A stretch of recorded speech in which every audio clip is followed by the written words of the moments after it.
what's up guys? Nick the Informative Fisherman here on behalf of Lucky Tackle Box, and today I get the pleasure to introduce to you the LIVETARGET Threadfin Shad swim bait. This is a 4.5-inch bait coming in at 1 ounce. That's very, very versatile and can be utilized at different times of the year. So I'm going to give you the best educated perspective I could possibly give you on this bait and how to put bigger fish on the boat with a variety of techniques. So let's get it going. So I went ahead and rigged this up on 20-pound fluorocarbon line. Always when using swim baits, you need to use fluorocarbon. Unless it's a topwater swim bait, then you can go ahead and use braid. The reason for that is we're trying to move them slow, or we're trying to make subtle contact, and when you have a swim bait, a lot of the time the fish will come up and they'll swipe at it. When you have tension and resistance against a swimming tail or a glide bait or whatever swim bait it need it be, with fluorocarbon you always feel that tension. When you feel a fish slash at it or push it from behind, you'll feel slack fall into your line. And fluorocarbon or braid are the only lines that are going to give you that sensitivity. Plus, when you have something extremely lifelike like the Threadfin Shad here, fluorocarbon doesn't refract any light. So therefore, this is invisible to the fish. Perfectly natural looking presentation. We don't want a visible line. We want something very invisible and super sensitive with low stretch, because we're always making far casts with swim baits to cover water. That being said, I have it rigged up on a heavy. Now you can fish this as on medium heavy. This is only a 1 ounce bait, medium heavy to heavy range. You're gonna find that fine balance is gonna be kind of what you want. A longer rod is good. Longer rod's gonna help you make a longer cast. A fast action rod is really what you want with a swim bait. You want to be able to make a long cast, and you want a rod with some tip that's going to sometimes help you pinpoint that key target you're casting to, but most of the time with a swim bait, you're making a very far cast. So a big, stouter rod with a lot of backbone, because this swim bait right here has a big, stout, that looks probably like a 4 or 5.0 hook right there. And it's really cool. It's rigged up right behind the fin, so that fin serves as a weed guard, and we'll get into retrieval styles and locations to utilize to your advantage with the way this bait is set up right here.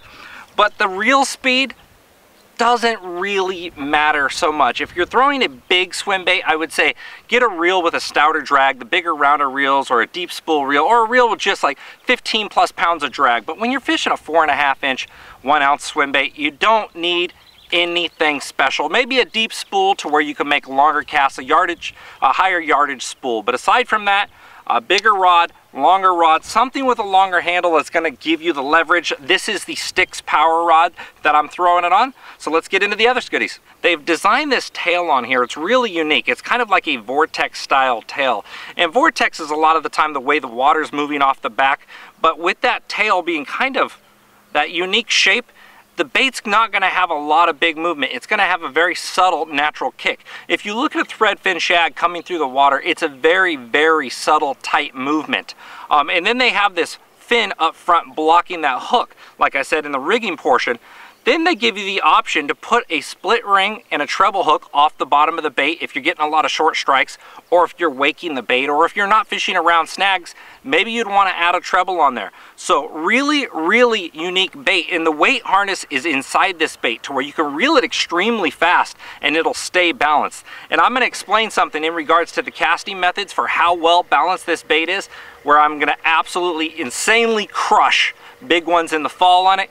And I'll show you why right now. All right, now for when it comes to casting the LIVETARGET Threadfin Shad swim bait like this, you want to make a long cast. You're trying to cover a lot of water. Now, since this thing's rigged up with that hook being weedless, I can let it fall all the way to the bottom. I can slow roll it and just creep it along the bottom like so.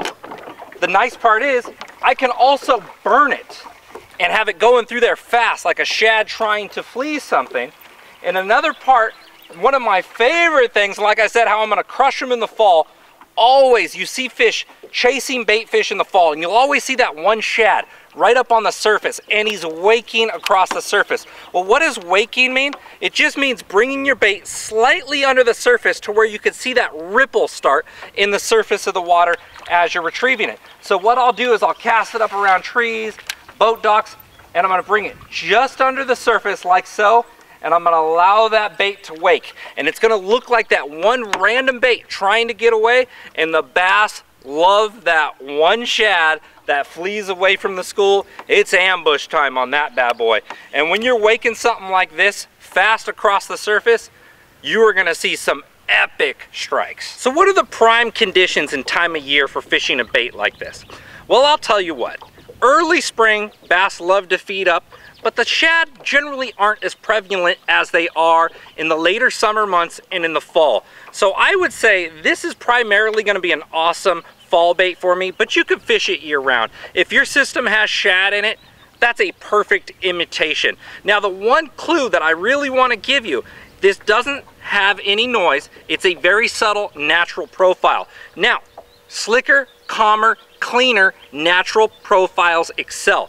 I would say you want to fish this bait in probably water that's 2 foot of visibility or more. 3 foot plus is probably a preferred. I'm out here on the California Delta today. I don't really have it. I was lucky enough to stumble into some fish that wanted to eat a shad, but I was moving it pretty fast, creating a lot of attention for them to come and get it. So I'm gonna fish it around weed lines. I'm gonna fish it around boat docks, around timber, around buckbrush, rock piles, anywhere a bait fish would swim. And guess what, folks?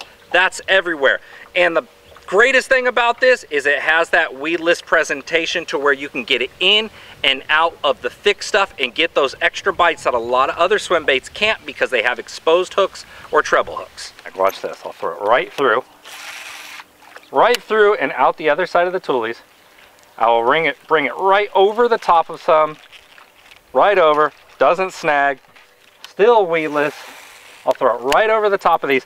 I'll bring it right into the heart of these toolies right here and reel it right over the top. Look at this thing. It's gonna keep coming through. That's how weedless it is, but yet when the fish still grabs it, I think I lost one at the boat, but today I'm 2 for 3 on this puppy. It's unreal. Got one off this flat, guys. Come on, baby. Come on, baby. Yeah.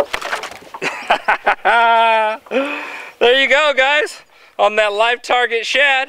I'm Nick the Informative Fisherman. If you like this video, make sure to subscribe to our Lucky Tackle Box YouTube channel below, and we'll see you next time. Thanks for watching. I'll take it. Not a giant, but I'll take it.